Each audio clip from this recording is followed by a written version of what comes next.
નવાયાર્ડ વિસ્તારમાંથી 2 આરોપી ઝડપાયા છે। અમેરિકન બનાવટની લોડેડ પિસ્તોલ સાથે ધરપકડ કરવામાં આવી। અગાઉની અદાવતમાં હત્યા કરવાના ઈરાદે આરોપીઓ ફરતા હતા। બાતમીના આધારે ફતેગંજ પોલીસે 2 આરોપીને પકડી લીધા।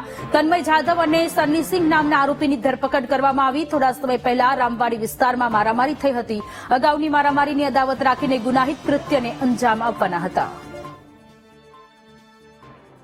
માહે જૂન 2024 આજે હાલ જે ઈસમો પકડાયેલા છે એ ઈસમો ફરિયાદી હોય એ પ્રમાણે એક ગુનો દાખલ કરેલો હતો। એટલે એના જે સામેવાળા થાય મતલબ કે 2024માં જે ગુનો દાખલ થયેલો હતો એના જે આરોપી છે એ આરોપીને મારવા સારું આ લોકો આજે નીકળી પડ્યા હતા।